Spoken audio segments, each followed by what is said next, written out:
The Golden Years.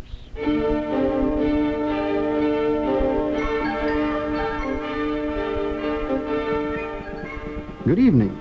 This is Jack McDonald welcoming you to another chapter in the Golden Years. Tonight, Golden Years looks back on some darker moments in the life of the Golden City, in Rossland's ordeal by explosion and fire. Like all early mining towns, Rossland's citizens lived under the twin threats of explosion and fire. The great quantities of explosives that had to be moved into the mine each day constituted a continual hazard. And in the tightly spaced three-story frame buildings of the business section, there existed the potential of a disastrous fire. In the space of 30 years, the people of Rossland suffered the devastating results of both. On December 16, 1905, the powder thawing house at the Center Star mine exploded. A great sheet of flame shot skyward near the Center Star headframe. And seconds later, the concussion that followed rocked the town. It blew indoors, lifted roofs, and filled the winter air with daggers of flying glass. The War Eagle Mine staff house was demolished, and the Orwell Hotel was blown from its foundations. The doors were torn from the Bank of Montreal, and the roof of the armory was lifted, then settled back. Most of the houses in town were racked and twisted, and the residences near the mines were left untenable. Hundreds were cut and bruised, but by some miracle, only John Ingram, the powder man on duty, was killed. Warren Crowe, who was a youngster at that time, vividly recalls the dreadful winter day. As you know, in them days they brought powder in excessive, well, they weren't excessive quantities, no, this was required. But there was a matter in the winter months when it did get rather cold, and we had to keep them powders alive. What I mean, they would be in the frozen state, which were absolutely useless as far as being effective. We had to bring those powders in and put them through this process of heat, not of heat, with hot water and whatnot, causing the room temperature, I imagine, and maybe they had other processes of taking the frost out of these tubes, which the powder is encased in. But they had this powder magazine, and Mr. Ingram happened to be on duty this day of the explosion, and I don't know what they had within that powder house, but 10, maybe 15 or 20 ton of powder. And in the process of thawing out this powder, Jack, when something went amiss or something went on anyway, it caused this explosion. And we were sleigh riding well down by Linner's Ranch. It's way down below where Teddy Sickham is, way down the South Belt. And we heard this tremendous explosion. Us children all run up the road dragging their hand sleighs. And we got up to the bottom where Kootenai Avenue crosses today, and there was a party there. Well, the Hancock family lived there. And this oldest girl, Edith Hancock, she was older, and she come out running. She give us, she said, I saw people's heads and flying through the air. Well, I lived up on Nickel Plate Flat, and I couldn't get home fast enough, you know. And when I did get home, Jack, I found all the doors and windows broken at home. There's very few buildings a window that was left intact. They were mostly all broken. But we were very, very fortunate. Of course, Mr. Ingram lost his life. And one instance stands out, Jack. This powder was set in this, the powder house was built like into a dump. They had dumped rock around it. Not for any reason, but what they brought out of the mine. And up above that dump, there was a hotel set on it was on a stone foundation, but the two upper stories were composed of wood, lumber. And when that explosion went off, it took part of that dump, and it just took those two stories right off the top of that house, or off of this hotel, and demolished the hotel. Monty Graham recalls the ruins of the old War Eagle Hotel. You could see that it had been quite a substantial building, because what was left of it was nothing but rock and good solid building. Now, there wasn't too much left. There was the odd room. But many of the time I did climb through the old ruins. But this blast actually was caused when Mother was a girl. She was working in a bookstore, and when the blast came, she was up on the ladder and came down with books around her. So that's the only recollection I have of the blast is what I've been told about it. Of course, I wasn't born at that time. But I certainly saw what was left of the ruins, and I guess it was a pretty fair blast. But that went off on another occasion after that, when they brought powder up to the mine. They'd come up along the High Line, then make that loop before, and the A whole carload of powder went off the tractor one day and rolled down into the bottom, and they were very fortunate. It didn't get off, Jack. Downtown, especially in the stores that had the big plate glass windows, well, Jack, they didn't have a chance of it. They were all broken, shackled, and there was quite a lot. Well, glass damage was one of the heaviest, but doors were torn off a hinge, Jack. The concussion was so great from that it just blew in the doors and the windows and disrupted a lot. But unfortunately, we were fortunate there was only one death. I imagine that the food supplies in the stores would be contaminated, would they? Well, there was to a certain amount, Jack. Yes, there was a certain amount of damage done all the way around, especially to the merchants. They took quite a loss under that.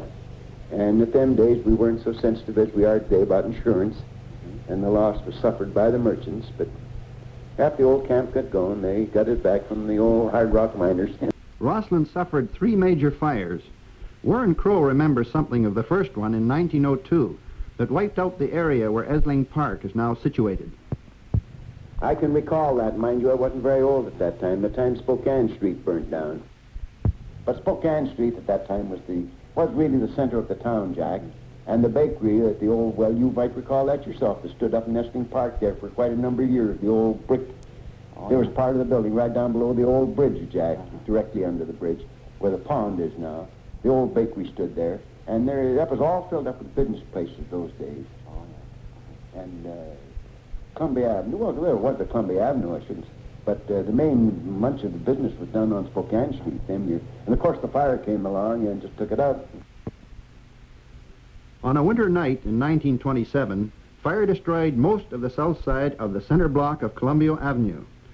On a second winter night in 1929, an even worse fire wiped out the north side of Columbia Avenue from the Bank of Montreal to the post office, then took what was left of the south side, included the famous Old Rossland Club. In both incidents, firefighters were frustrated by an acute shortage of water and frozen hydrants. Warren Crowe was resident customs officer in the post office building at that time. I happened to be in the custom office at that time, and they called in and said that it looks as if the post office was going to burn. Well, the post office might have been all right. I'm not condemning anybody for it, but when the fire got as far as which store, which was next to the post office building, the post office building was secure because it was built out of stone and brick, and on top we had a slate roof. Well, then the fire department decided to use powder to blast this wall down, figuring on snuffing out the fire. Well, that was fine. They put enough powder on to blow down 2 or 3 walls. It didn't only blow down the wall, it blew all the slate roof off. Well, Jack, when the flames got along, that'd give the fire the bed to start, and that post office building went down from floor to floor. I rushed upstairs and got into the office, and I threw every record and everything I could. We had a big log vault, and I just crammed that full of papers with all the papers that was necessary, and I closed the vault, turned it, and I got out. Well, the fire came in, as I say, it burnt from floor down to floor. Well, the next morning when we went down and viewed the damage, well, there was the wall vault standing up there with the handle, but we couldn't dare. We got up there and it was so hot, Jack, you couldn't do anything with it. So we let it rest for 3 days. And then we went up and I set the combination, Jack, and we had to get chain blocks attached onto the poles to open it. And when that door came open, she sprung, you see, and we never did get it closed again. And the papers were all fine. They were, well, changed color a little bit from the heat. But if I'd opened that afterwards, then papers would have dissolved. They'd have gone down to fragments. Yeah. But we had enough to perform the audit and get all business going again. Yeah. But we never did establish. We carried on in the courthouse. Yeah. That was the other fire that stood out better in my memory than the other one. The water, it was during the cold part of the year, Jack, and it was water had froze up in some instance. And what did come out of the hose froze up immediately anyway, so it didn't matter whether it was inward or outer. But the town took a beating that year, too, because both sides of the Columbia Avenue then burned out, as you can recall, Jack. And then, of course, Tommy Brown, the other old stores, Novak building, all them old buildings that were built up they had to be built up from the level of the ground. It was quite steep. The contour was going by the old Opera House, where that gas station now stands, but it's all filled up. Well, that's the fire just went right under... Right underneath, Jack, it did go right underneath because there was vegetation up in those, in them bottoms, like that was a draw there, Jack, and the old vegetation and everything, which was a fire carrier, despite the winter conditions, why it went the fire got underneath that, Jack, that was just like a feeder into underneath this Columbia Avenue and building. It was quite a sight to see. I know I did ruin the suit of clothes in my endeavor, but I made the government recognize, and I got a suit of clothes out of it anyway. But I destroyed the suit getting them records all invented the vault. Monty Graham also recalls the night of the 1929 fire. But the second time that the north side went between the Bank of Montreal and the post office and then jumped over the street and took what was left of the south side, I remember being called in the middle of the night, and the north side had got a pretty good start by the time I got downtown. I have to say that this was quite a holocaust, and the wind that night blew the flames across the width of Columbia Avenue and caught the tops of the buildings on the other side of the street. One wouldn't believe this because of the width of Columbia Avenue, but that actually happened. I think other than burning the post office, which was a beautiful building, I think the only other thing that we'll sadly regret as the years go by is that we lost the old Rossland Club. The Kent family lived on the upper floor of the Rossland Club. George Kent recalls the start of the 1927 fire that threatened the club, but did not reach it.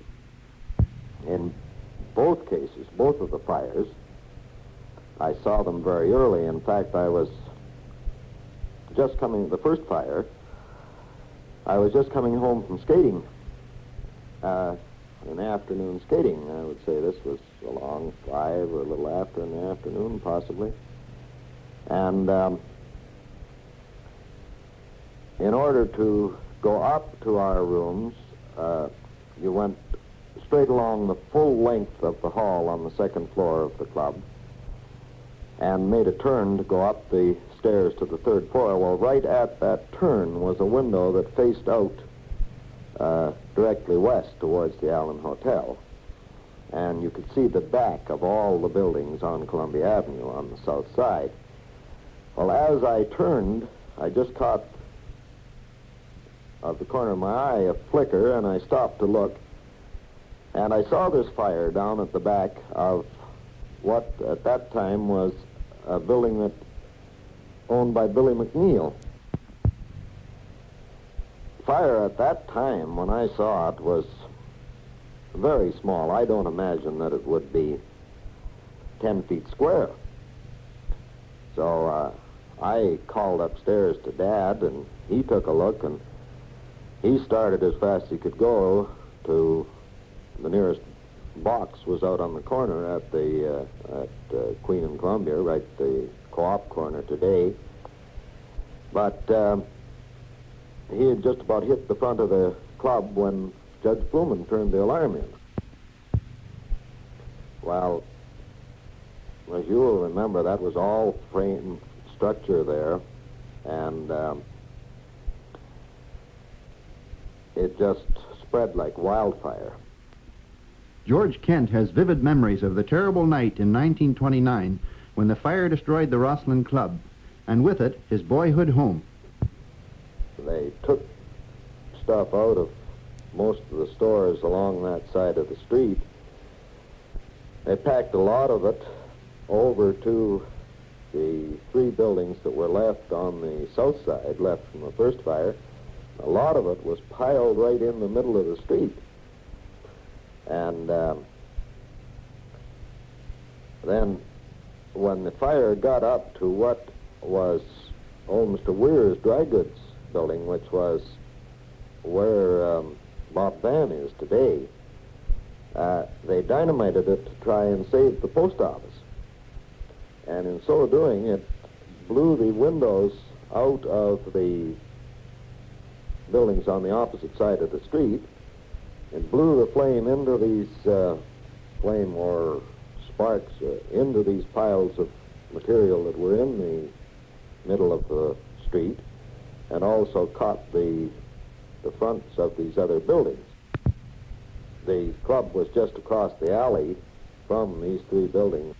I can't quite recollect whether they dynamited again in on that side of the street before the fire got to the club, whether that was what blew the fire club, although I doubt very much if the club could have been saved without, there was only a small trickle of water I know there was enough water that my dad had a garden hose up on the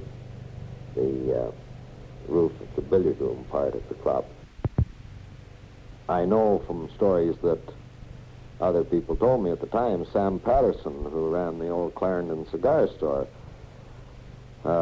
Sam just walked in, picked up his cash register, put it under his arm, and said, "Help yourselves, boys." The fire was just that close. And there was fellas that had never smoked anything but Macons all their lives were smoking 4-bit cigars for quite a little while afterwards. As the following day dawned, the stunned people of Rossland looked out on a scene of grim disaster. I do recollect the following day, just how stark everything looked. I think one of the worst sights was what was left of the post office. As you remember that prior to the fire, it had another floor other than what's on there now, and it was all built with turrets. That top floor was all built with it was pretty fancy. They took that whole top off afterwards. And then over at on the opposite side of the street, there was a large chimney that had gone up 3 stories through the Novak building, was standing there, and the double fireplace on the main floor of the club, with a bit of the chimney above that. But it was a pretty bleak-looking place that following morning.